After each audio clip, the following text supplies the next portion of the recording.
Assalamualaikum warahmatullahi wabarakatuh. Halo teman-teman, apa kabar semuanya? Perkenalkan, nama saya Johan Susanto Jaya. Di kesempatan kali ini, kita akan mempelajari mengenai penggunaan SPSS dan juga studi kasus penelitian yang menggunakan statistika deskriptif.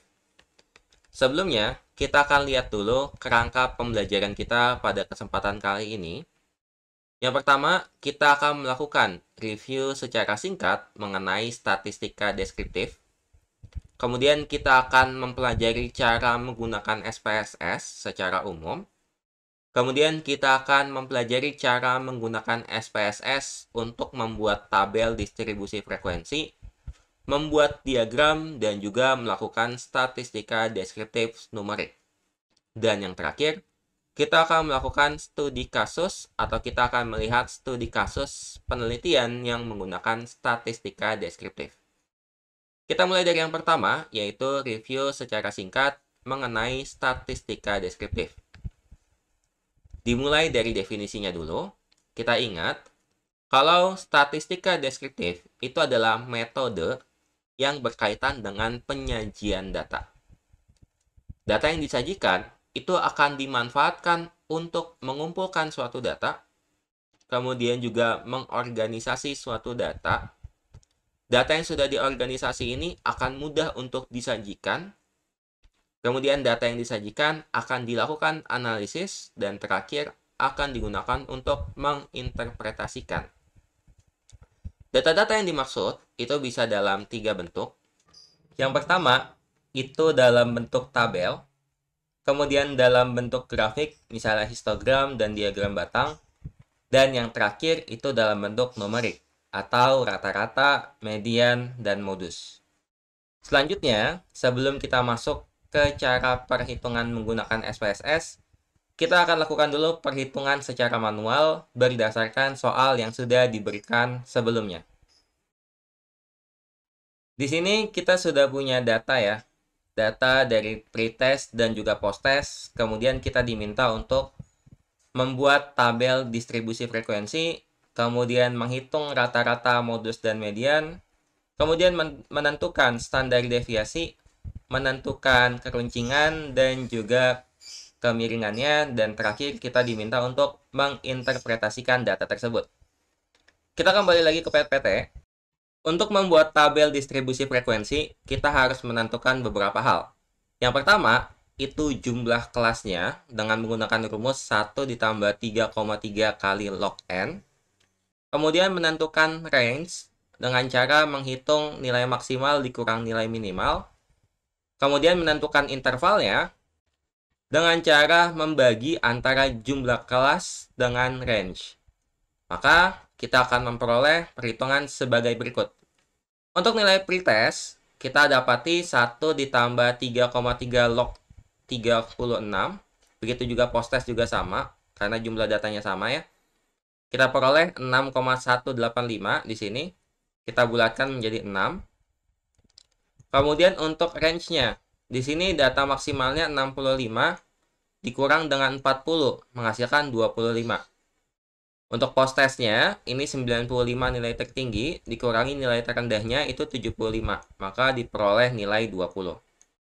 Kemudian kita akan mencari intervalnya. Kita peroleh di sini 25 dibagi dengan 6, mendapatkan 4,1, kita bulatkan ke atas menjadi 5. Kemudian untuk posttest, 20 kita bagi dengan 6, hasilnya 3,3, kita bulatkan menjadi 4. Sekarang kita udah dapat ya interval dari posttest dan juga pretest. Selanjutnya kita akan membuat tabelnya. Nah, ini tabelnya. Karena tadi nilai minimalnya 40, kita bisa masukkan di sini 40 sebagai batas bawahnya. 40, kemudian karena tadi ada 5 intervalnya, maka 40 sebagai pertama, kemudian 41, 42, 43, dan 44 sebagai data kelima. Kemudian kita lakukan pada data yang lain. Kemudian kita lakukan untuk rentang yang lain. Kemudian setelah 44 berarti 45 sampai 49, 50 sampai 50 sampai 54 dan seterusnya. Setelah itu kita cari frekuensinya. Berarti kita dari data-data yang kita punya tadi, nah ini data-datanya ya. Ini data-datanya biar mudah. Kalau kita sudah menggunakan Excel, ini bisa kita urutkan ya dengan cara short, kemudian custom. Ini untuk data pretest, kita urutkan dari yang kecil ke besar. Nah, dari sini kita udah bisa ya menentukan yang nilainya antara 40 sampai 44. Di sini 40 sampai 44, berarti jumlahnya ada 4 ya. Kemudian antara 45 sampai 49 ini jumlahnya 0 karena di sini tidak ada. Kemudian dari 50 sampai dengan 54, 50 sampai 50. Ini 50 kita peroleh data jumlahnya ada 10 ya sampai 54, berarti sampai sini.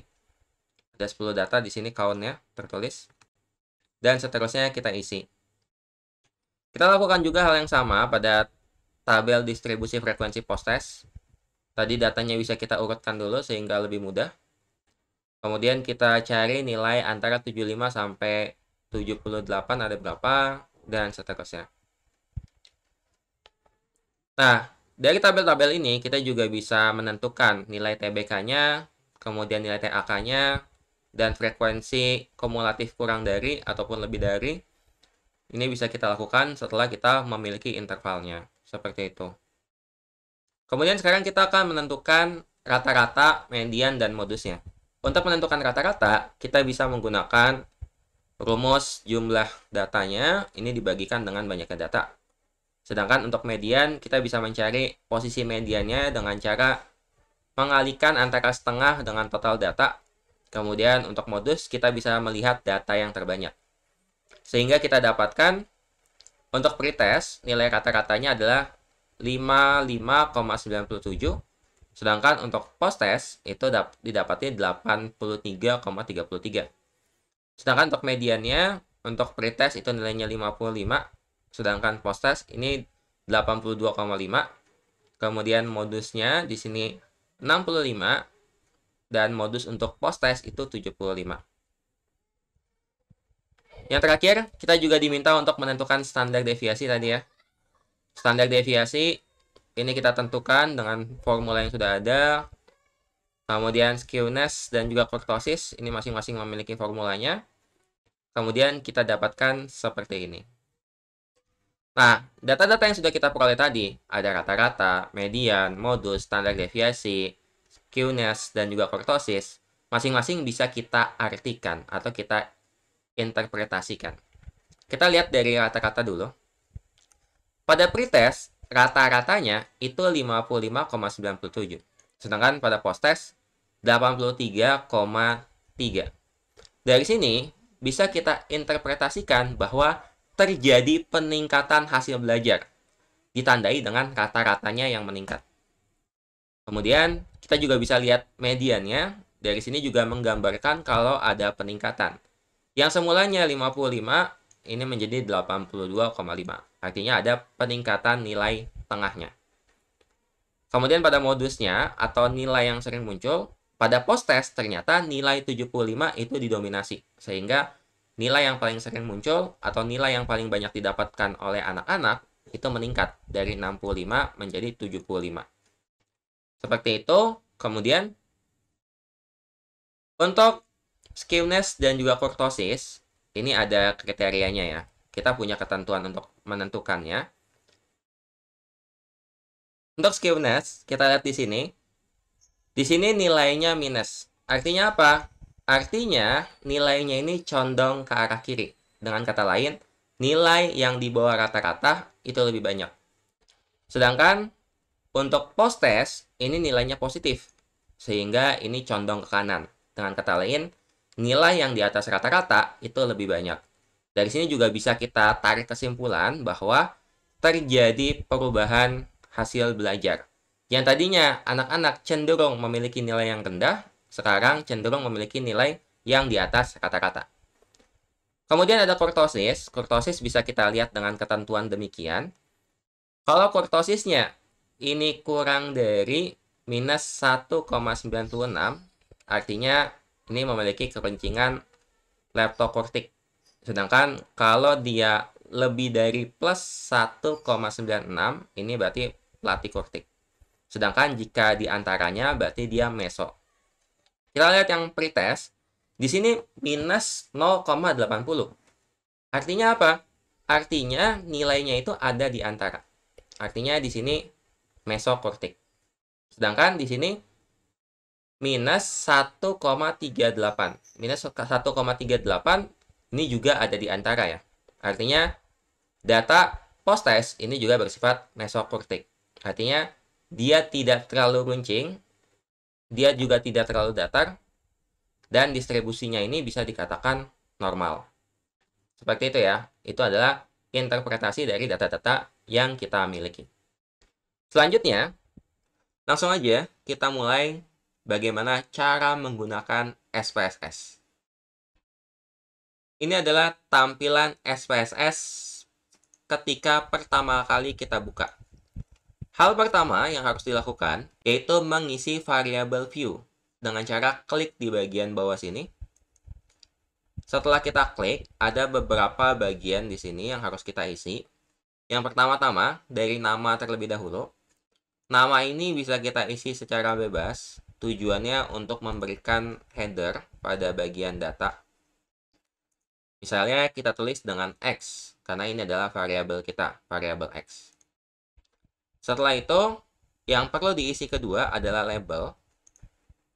Label ini adalah jenis variabel kita, ataupun hal-hal yang pengen kita masukkan ke sini, biar kita tahu itu data berupa data apa.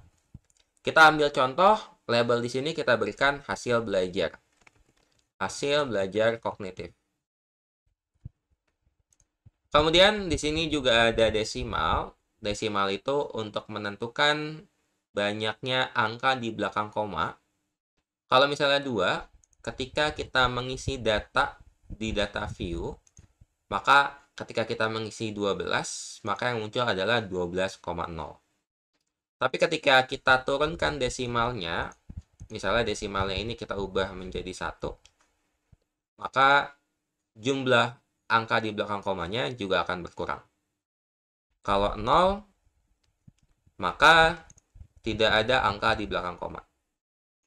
Kita buat saja menjadi desimalnya 2. Kemudian ada values, ini juga penting. Values ini untuk menandai data yang kita miliki dalam bentuk kode-kode. Misalnya, kita ingin memberikan kode 1 untuk data jenis kelamin laki-laki. Kemudian kita klik tambah. Kemudian perempuan kita beri kode 2. Ini untuk perempuan. Kita tambah. Kemudian klik OK. Ketika kita memasukkan data di data view, kita masukkan 1, 1, 1, 2, 2, dan 2. Ketika kita mengolah data, maka yang ditampilkan atau diartikan, 1 ini akan diartikan sebagai laki-laki, dan 2 ini diartikan sebagai perempuan. Seperti itu. Kita hapus dulu ini. Kita kembali ke variable view di sini. Setelah ini diisi semua, yang lain biarkan saja terisi otomatis. Kita sekarang sudah bisa memindahkan data yang kita miliki. Kita masukkan data pada data view. Kita buka Excel yang sudah kita punya, hasil penelitian kita. Di sini ada cukup banyak data. Misalnya kita ambil nilai hasil belajar kognitif. Kita copy saja, klik Ctrl C, atau klik kanan, kemudian pilih copy. Setelah itu kita paste di sel yang pertama. Bisa klik kanan, klik paste, ataupun klik Ctrl dan V. Kita paste. Nah, datanya sudah masuk. Inilah cara menggunakan SPSS. Kita review secara singkat. Pertama kita buka SPSS-nya. Kemudian kita klik variable view. Kita masukkan namanya sebagai kode. Kemudian labelnya untuk memberikan judul. Ini merupakan data apa. Kemudian values-nya ini jika diperlukan. Kalau nggak diperlukan, ini bisa tidak perlu diisi ya. Oke, kemudian yang lainnya ini bisa terisi secara otomatis. Kita lanjut ya. Setelah kita mempelajari cara menggunakan SPSS, sekarang kita akan coba membuat tabel distribusi frekuensi menggunakan SPSS. Kita buka lagi SPSS kita. Untuk mempermudah, kita tambah satu variabel lagi di sini. Kita tuliskan di sini secara bebas, misalnya frekuensi. Ini untuk kita tahu aja ya labelnya. Jadi nanti di sini ada tulisan ini frekuensi. Kemudian labelnya bisa kita isi dengan distribusi frekuensi ataupun bebas ya. Kemudian values-nya. Nah, ini yang penting di sini. Sebelumnya, kita harus menentukan rentang dan juga jumlah kelasnya. Seperti yang sudah dipelajari di video sebelumnya oleh teman kita bisa menggunakan beberapa formula ya, yaitu membagi antara rentang, kemudian dibagi dengan jumlah kelas. Kita ambil aja sebagai contoh, kita sudah mempunyai nilai. Kita berikan nilai 1 untuk data dengan rentang antara 100 sampai dengan 80. Kemudian kita klik tambah. Kemudian kita berikan nilai 2 untuk data antara 79 sampai dengan 60. Kemudian nilai 3 untuk data antara 59 sampai dengan 40. Kemudian yang keempat, kita bisa masukkan 39 sampai dengan 20. Dan yang kelima, ini bisa kita isi dengan 19 sampai dengan 0. Ingat, nilai-nilai di sini sesuai dengan yang kita inginkan. Misalnya, berdasarkan hasil rentang yang sudah kita buat. Panjang kelas yang sudah kita buat. Jika sudah, kita klik OK. Pada data view, kita klik. Kemudian kita akan melabeli data-data yang ada di sini. Tadi nilai 100 itu adalah 1 ya. 95 juga masuk kategori 1. 90 juga 1. 95 juga 1. Dan seterusnya sampai ke bawah terisi semua. Agar lebih mudah, sebelumnya saya sudah membuat di sini ya. Biar teman-teman mudah, ini juga bisa buat sebelumnya di sebelahnya. Kita copy saja. Ctrl C. Kita buka lagi SPSS-nya. Kita copy di sini. Nah, sekarang datanya sudah terisi ya. Setelah terisi, kita bisa klik Analyze. Kita pilih Descriptive Statistic. Kita pilih frekuensi. Kemudian akan muncul di sini. Kita pilih distribusi frekuensi sesuai dengan variable view yang kita beri label tadi. Kita pindahkan dengan cara mengklik yang di tengah ini. Oke. Jika sudah, kita klik OK. Kita tunggu saja. Kemudian setelah muncul, akan ada 2 tabel. Kita akan artikan tabel di sini. Dari yang pertama, itu ada statistiknya berisi dengan berapa banyak data yang masuk. Kalau di sini yang valid 85, berarti ada 85 sel yang kita isi. Kemudian missing, di sini missingnya 0. Missing ini maksudnya apa? Missing ini kalau ada satu data yang kosong. Misalnya ada satu data nih yang tidak terisi. Maka satu data ini akan dihitung sebagai missingnya 1. Jika terisi semua, maka missingnya 0. Kemudian yang di bawah ini adalah tabel distribusi frekuensinya ya. Kita lihat di sini. Nilai 10, mohon maaf, nilai 100 sampai 80, ini jumlahnya ada 5. Kemudian 79 sampai 60 ada 34. 59 sampai 40 ada 24. Dan seterusnya sampai totalnya 85. Kemudian dibuat juga dalam bentuk persen. Berarti data 100 sampai dengan 80 ini ada 5,9%. Dan seterusnya sampai dengan data terakhir yaitu 4,7%. sehingga totalnya adalah 100%.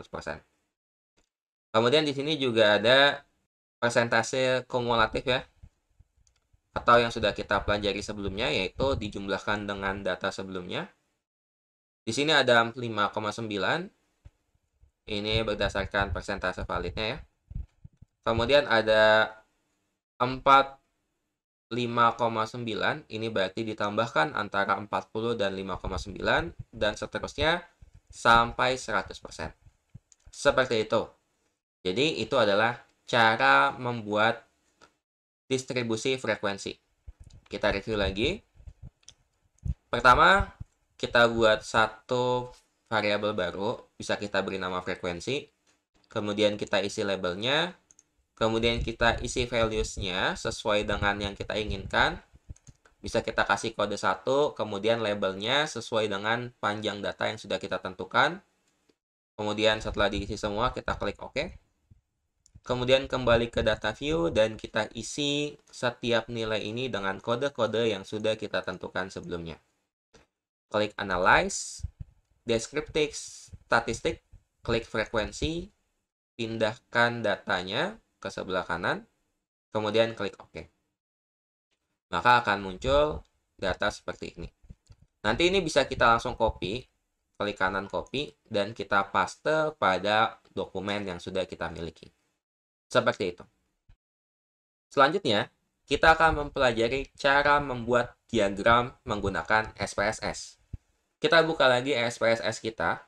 Untuk membuat grafik, kita dapat melakukan klik Analyze, kemudian Descriptive Statistic, kita pilih frekuensi.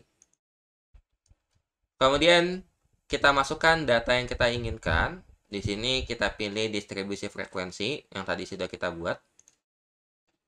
Kemudian kita pilih chart. Di sini kita bisa pilih apakah dia pie chart, histogram, ataupun bar chart. Kita ambil contoh, di sini kita buat dalam bentuk histogram. Kemudian kita klik continue. Kita klik OK. Kita tunggu. Kemudian keluar setelah proses, ini adalah histogramnya. Seperti itu. Kita coba yang lain ya. Ini kita close saja. Kita klik Analyze, Descriptive Statistic, kemudian kita pilih frekuensi. Kita masukkan datanya, di sini berarti data distribusi frekuensinya. Kemudian kita pilih chart, kita coba yang bar chart. Di sini bisa kita pilih, bisa dalam bentuk frekuensi ataupun persentasi. Kita pilih frekuensi saja, bebas teman-teman mau pilih yang mana. Kita klik continue, kita klik OK. Tunggu saja. Nah, ini adalah grafik distribusi frekuensi.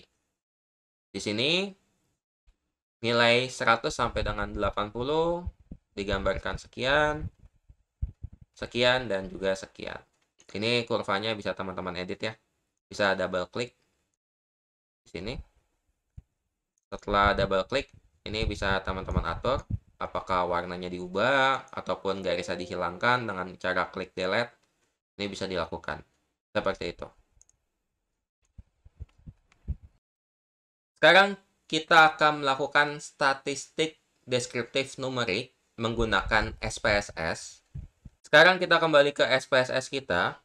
Untuk melakukan statistika deskriptif, kita klik Analyze. Kita pilih Descriptive Statistic. Kita klik frekuensi. Kemudian kita masukkan data yang X tadi, yang nilai-nilai ini. Kita pindahkan.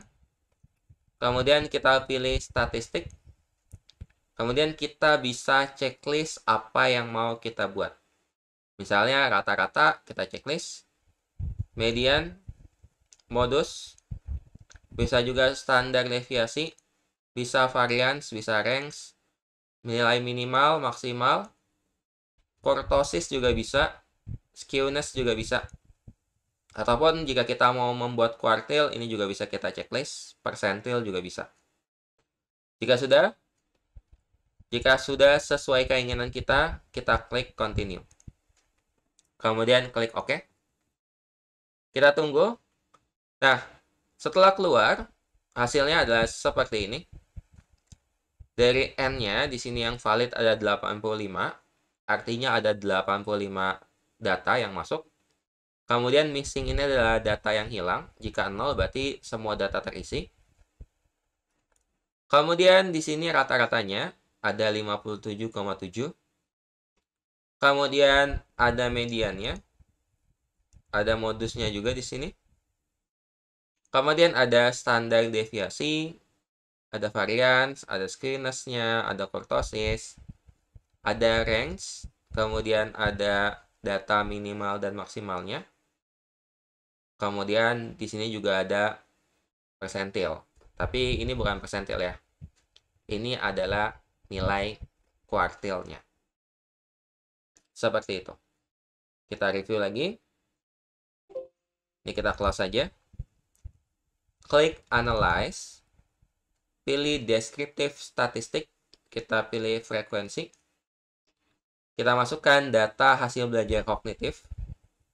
Pilih statistik. Kemudian di checklist yang kita inginkan, klik continue, kemudian klik OK, sehingga muncul datanya. Seperti itu. Sebelum kita lanjut, terkadang kita menemukan teman-teman kita tidak memiliki SPSS. Kita dapat melakukan statistika deskriptif, itu menggunakan aplikasi yang umum kita miliki, yaitu Microsoft Excel. Kita akan coba pelajari secara singkat. Kita buka Excel kita. Ini tadi adalah data Excel. Yang pertama kali kita harus lakukan itu adalah menginstal analisis datanya. Dengan cara klik File, kemudian Option, kemudian pilih Add-in. Kemudian kita cari Analyze Toolpath. Kita klik di sini, kemudian klik Go. Kemudian kita centang Analyze Toolpath, kemudian kita klik OK. Setelah itu, pada bagian data, itu akan muncul data analyze. Ini bisa kita klik. Kita tunggu saja, karena butuh waktu. Oke. Nah, kemudian di sini kita bisa pilih apa yang mau kita lakukan. Misalnya, kita akan melakukan uji deskriptif statistik. Kita klik saja, kita pilih OK. Kemudian kita masukkan range-nya.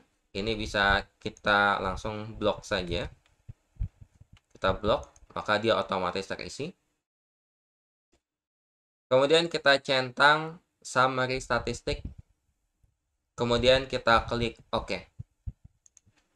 Maka akan muncul data yang berisikan rata-rata, standar deviasi, median, modus, dan sebagainya. Kita sudah mempelajari menggunakan SPSS dalam mengolah data. Sekarang, kita akan mencoba untuk mengolah data yang sudah ditugaskan kepada kita. Kita akan mencari tabel distribusinya, menentukan rata-rata, modus, median, kemudian menentukan standar deviasi, menentukan keruncingan, kemiringan, dan buat grafiknya. Kemudian kita juga diminta untuk menginterpretasikan data yang sudah kita miliki. Caranya masih sama kayak tadi. Kita buka aplikasi SPSS. Ini SPSS-nya sudah kita buka. Kita ingat lagi, buka variable view-nya. Kita tandai ini dengan X, kemudian yang bawahnya dengan Y. Kita bisa label X dengan pretest, kemudian ini dengan posttest. Kemudian sebelumnya kita coba membuat distribusi frekuensi untuk data kelompok ya. Sekarang kita coba untuk data tunggal. Berarti value-nya ini nggak usah kita isi. Langsung aja di sini kita isi nilai X dan Y-nya. Kita copy dari Excel yang tadi ya. Ini kita blok aja nilainya. Kita copy, Ctrl-C, kemudian paste, Ctrl-V. Oke, datanya sudah pindah. Kemudian kita klik Analyze, Descriptive Statistic. Kemudian kita klik frekuensi. Kita pindahkan dua-duanya, karena kita mau cari dua-duanya ya. Kita klik statistik. Tadi yang diminta ada mens, median, modus, quickness, kurtosis, kemudian standar deviasi. Kemudian kita juga bisa memilih yang lain jika diperlukan, tapi ini aja cukup ya. Continue. Langsung kita minta grafiknya. Kita buat di sini misalnya dalam bentuk bar chart. Continue. Kemudian kita klik OK. Kita tunggu saja sampai selesai. Nah, ini dia ya hasil dari SPSS-nya. Di sini sudah ada deskripsi statistik numeriknya. Di sini ada untuk pretest dan juga posttest. Data yang masuk jumlahnya 31 masing-masing, yang missingnya 0, berarti tidak ada data yang hilang. Di sini langsung dibuat mens, median, dan modusnya. Bisa kita lihat ya. Ada standar deviasinya, ada nilai skewness-nya juga, dan kurtosisnya. Jadi langsung cepat, nggak perlu kita hitung-hitung, pakai SPSS langsung keluar. Ini adalah tabel frekuensinya. Kita lihat di sini. Untuk pretest di sini untuk data tunggal ya, nilai 40 di sini jumlahnya ada 4, 50 ada 9, 55 ada 4, 60-nya ada 5, dan 65-nya ada 9. Kemudian ini persentasenya, ini persentase kumulatifnya. Ini juga posttest sama. Kita bisa lihat di sini tabel udah jadi ya, data tunggal. Ingat kalau mau data kelompok berarti kita label-labelin dulu, kemudian kita kasih kode-kode. Nah, ini adalah bar chart-nya. Kita lihat di sini ya datanya sudah tampak ya. 40 di sini berarti ada 4 orang, 50 di sini sekitar ada 9 dan seterusnya. Ini juga data dari posttest-nya. Seperti itu ya teman-teman. Jadi dengan SPSS kita bisa langsung mencari banyak data sekaligus atau menentukan banyak hal sekaligus. Sekarang data kita coba interpretasikan. Kita lihat di sini. Mens, median, dan modusnya itu mengalami perubahan antara pretest dan juga posttest. Sehingga dapat disimpulkan bahwa terjadi peningkatan hasil belajar yang ditunjukkan dari peningkatan rata-rata, modus, dan juga median.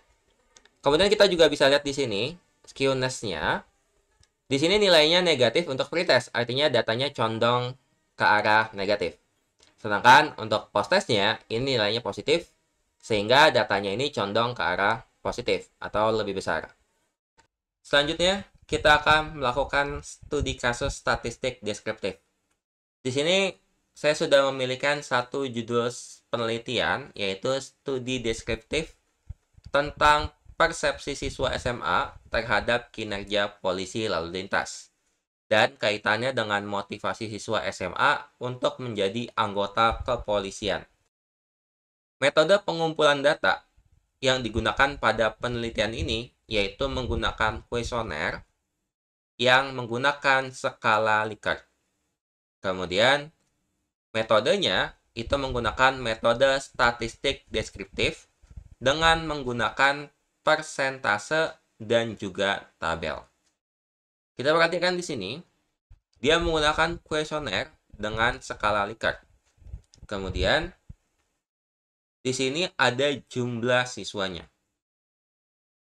Dari SMA 5 Semarang ada 78, SMA 8 Semarang ada 38, SMA 1 ada 42, dan SMA 3 ada 38.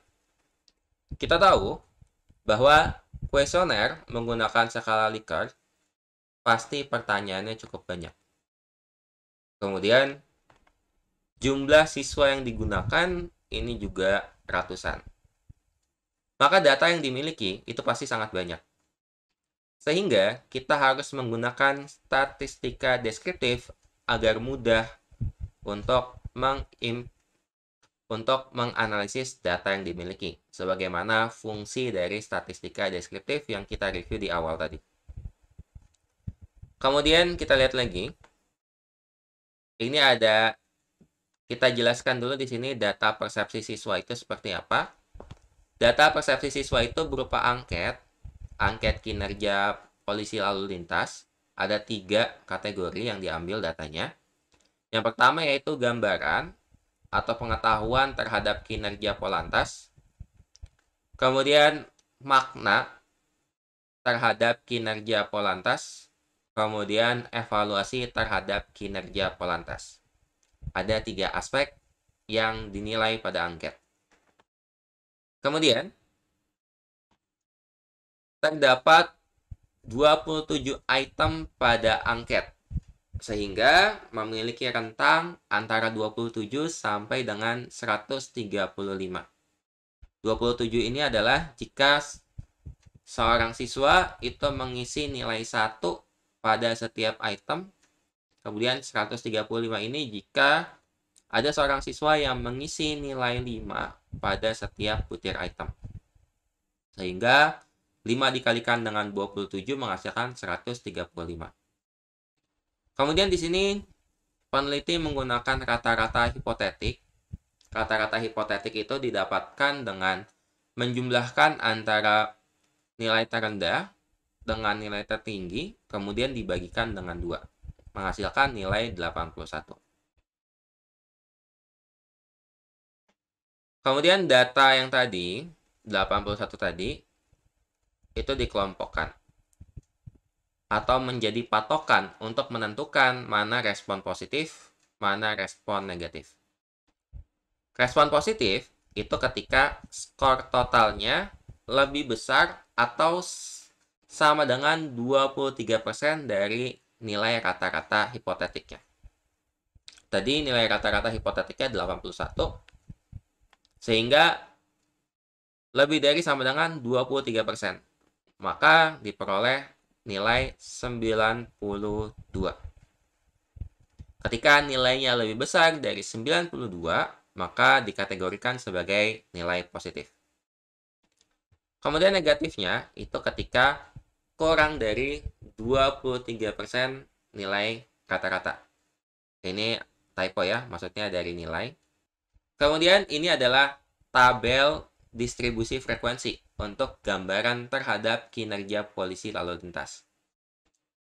Kalau misalnya dalam bentuk angka-angka, itu sangat banyak. Maka peneliti ini memasukkan kinerjanya dalam tabel frekuensi distribusi.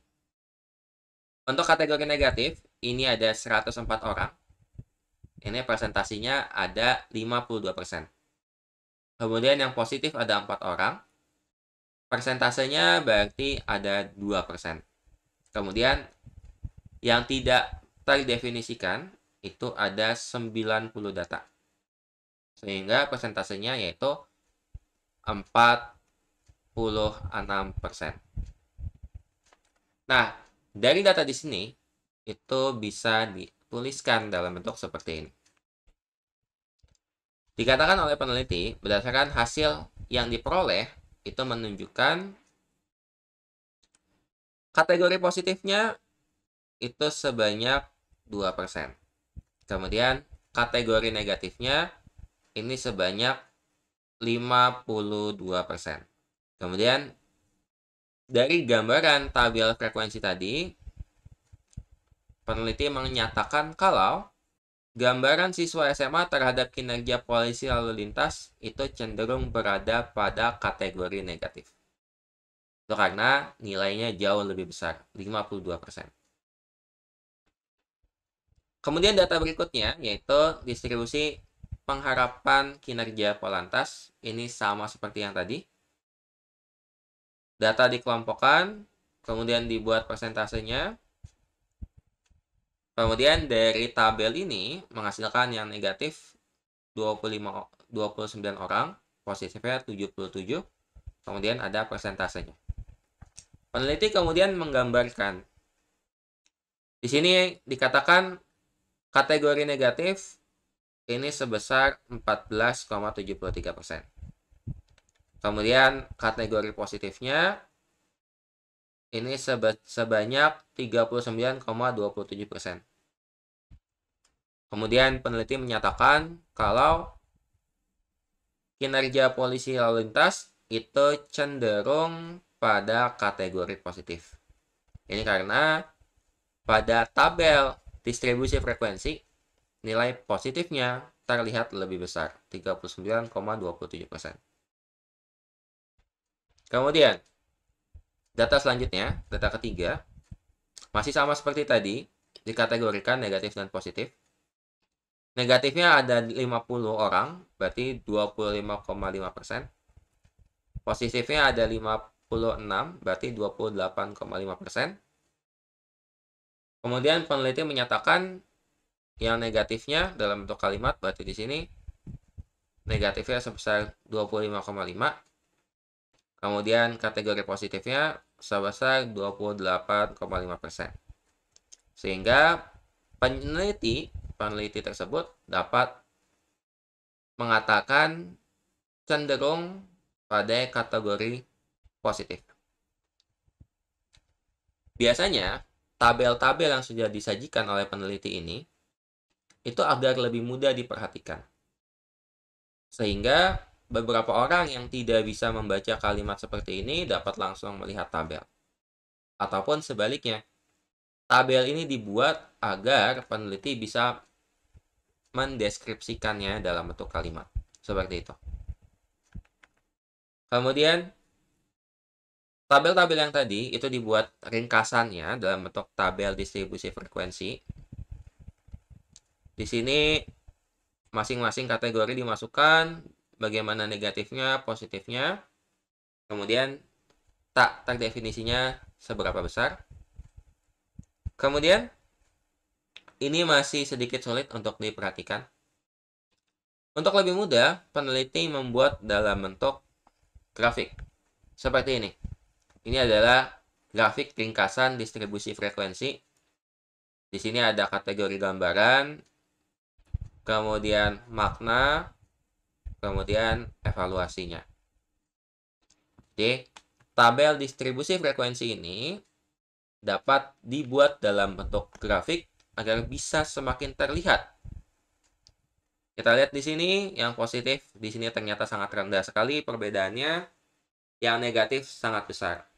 Kemudian kategori tertinggi itu adalah gambaran. Jadi dapat dilihat seperti itu. Yang kedua ada data motivasi. Di sini data motivasi. Data motivasi itu berupa angket motivasi siswa. Di sini ada 3 kategori ya. Adanya munculnya gerakan atau energi, timbulnya perasaan, dan juga reaksi. Kemudian oleh peneliti, dia melakukan pembagian kategori berdasarkan kriteria ini. Ketika nilai X-nya itu kurang dari atau sama dengan nilai rata-rata dikurang standar deviasi dikali 1,5, maka dia sangat rendah. Kemudian, jika nilainya antara rata-rata dikurang dengan standar deviasi dikalikan 1,5 atau lebih kecil sama dengan nilai rata-rata dikurang 0,5 kali dengan standar deviasi. Jadi ketentuan ini dipilih oleh peneliti sehingga karena dibutuhkan rata-rata dan standar deviasi, maka peneliti menggunakan deskripsi statistik numerik. Dihasilkan data sebagai berikut. Dengan nilai rata-ratanya sekian untuk energi, kemudian untuk perasaan, dan juga untuk reaksi. Kemudian di sini juga ada standar deviasinya, ada nilai maksimal, dan juga nilai minimumnya. Kemudian kita lihat di sini. Dari data tadi, kemudian dibuat kategori seperti ini untuk kategori perasaan ataupun energi. Kemudian oleh peneliti, setelah dibuat kategori seperti ini, dibuat frekuensinya. Sangat rendah, itu ada 35 orang, kemudian rendah 62, sedang, tinggi, dan sangat tinggi. Kemudian dibuat persentasenya.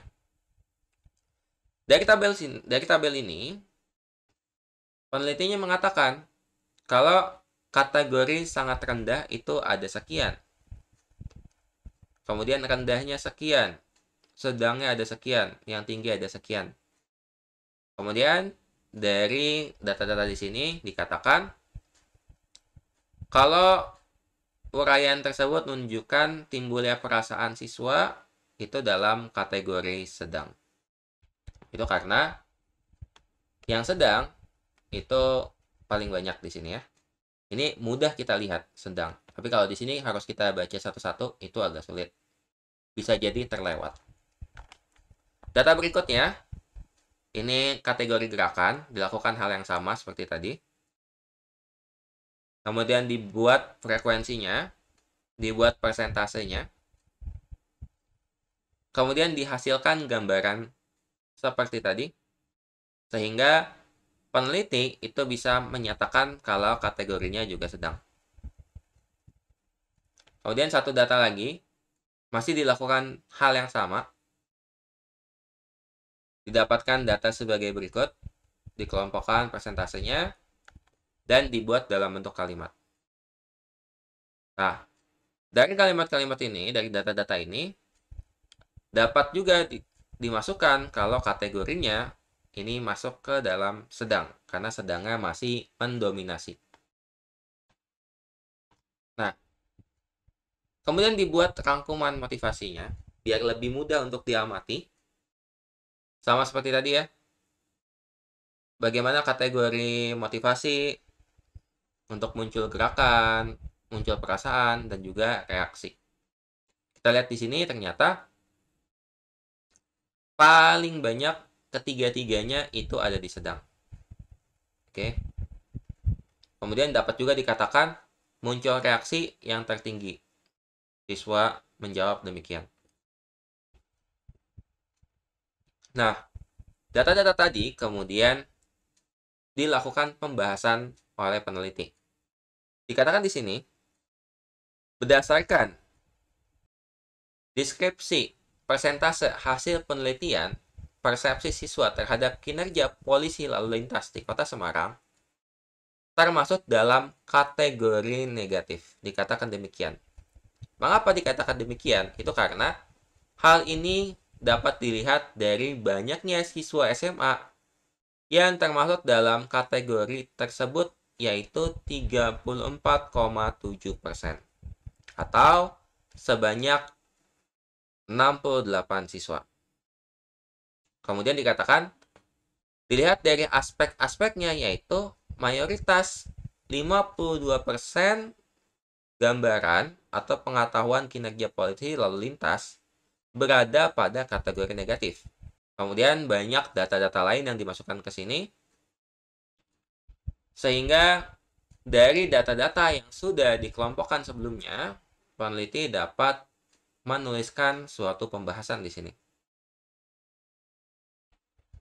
Kemudian dikatakan juga di sini, berdasarkan hasil tersebut dapat disimpulkan, bahkan di sini digunakan untuk penarikan kesimpulan, bahwa dari keseluruhan informasi yang diterima oleh siswa SMA, lebih dari separuh yang dipahami oleh siswa sebagai suatu hal yang negatif. Karena hampir semuanya negatif, seperti itu.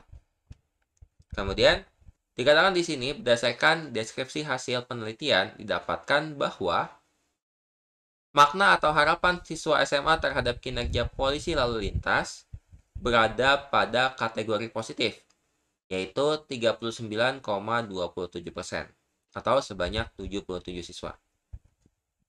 Dari sini peneliti dapat mengatakan kalau siswa itu berharap, memiliki harapan agar polisi lalu lintas itu lebih aktif dalam menjalankan tugasnya. Jadi, dari data yang diperoleh, peneliti dapat menuliskan hal demikian atau menyimpulkan demikian. Di sini juga sama, masih seperti tadi, hasil penelitian juga menunjukkan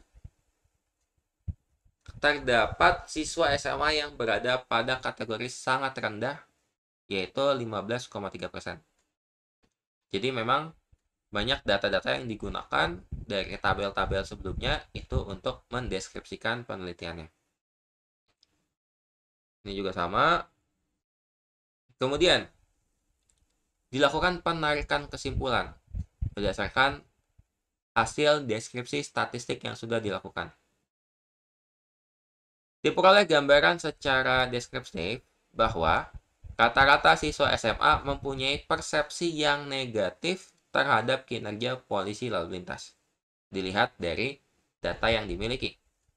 Kemudian, Dengan demikian, dapat diketahui bahwa siswa SMA mempunyai persepsi yang negatif terhadap kinerja polisi lalu lintas.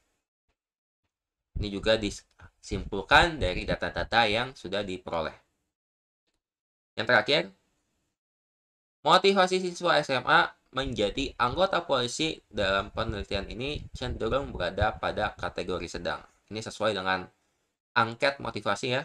Dari ketiga kategori semuanya menunjukkan nilai sedang. Diingat lagi grafik yang sebelumnya. Ternyata dari statistik deskripsi itu dapat dilakukan pembahasan dan diakhiri dengan suatu penarikan kesimpulan. Seperti itu. Itu tadi yang bisa saya sampaikan. Teman-teman bisa coba-coba lagi cara menggunakan SPSS dan juga menanyakan jika teman-teman masih ada yang tidak memahami. Sampai bertemu pada tanya jawab di kelas.